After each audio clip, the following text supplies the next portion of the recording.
Uh, just a question, sorry, two questions. One is that, do you have a specific example where this helps you compared to control, to the normal code coverage kind of setup? The other point is maybe the observation is that you could also use low-fat pointers or effective SAN or something like this to implement your system. Effective SAN has a very fine-grained coverage of types. Mm-hmm. Yeah. So, I mean, so initially I did look at some other LLVM metadata tracking frameworks and implementations that were out there, but they were pretty old and a bit broken for newer versions of LLVM. So we went with this one in the end. And so regarding your first point on, the types of targets that this is effective for. So in our initial evaluation, we fuzzed the JQ JSON parser, which is a YAC-based LR table-driven parser.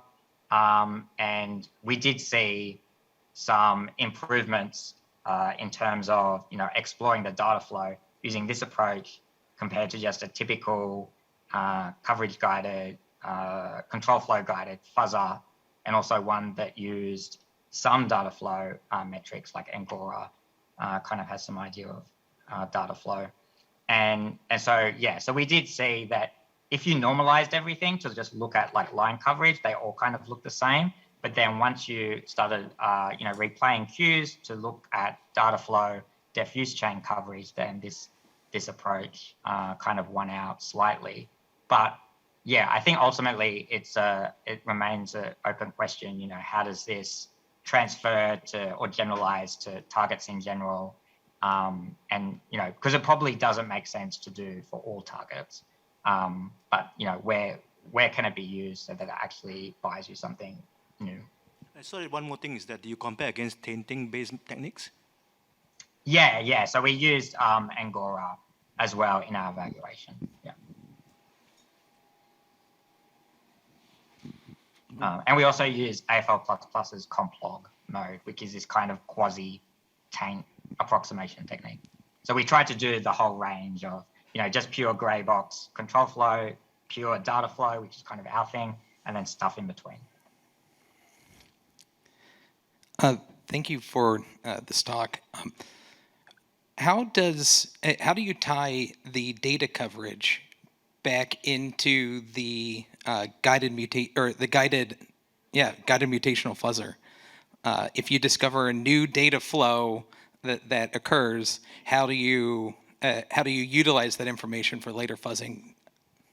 Yeah, so good question. So currently we've just stuck it into AFL++, and the base fuzzer itself is completely unmodified, and then all we've changed is the way that the instrumented target program talks to the fuzzer via that shared memory coverage map mechanism. So we encode those diffuse chains into the typical AFL style coverage map, and then just let the fuzzer do its thing. Shi, do you have a short question, maybe? Yeah, I do have a short question. So it's just a clarification question on what you said about the relationship on the data flow coverage you defined and the control flow coverage. I think you mentioned an example with loop. So I was trying to understand that with your definition of using diffuse chain as data flow coverage, how is that different from a branch coverage with the loop, right? So can you maybe I missed something? Maybe can you clarify when in the existing loop, how does the data flow coverage different from branch coverage? Yeah. So my example there was an LR style table-driven parser where you're looking up entries in a table to drive the parser, and you're looping as you do it. So the focus there is not on the loop, I guess, is important to point out, and it's good that you've asked for clarification, because the loop really isn't the important bit. The important bit is what's happening, the interactions with the table, and that's the bit that diffuse chains capture, because the table is defined, and then you're accessing different elements of the table, and there's different values in the table. So how how all of that stitches together to drive the parser is not something you would cover or explore with just control flow alone.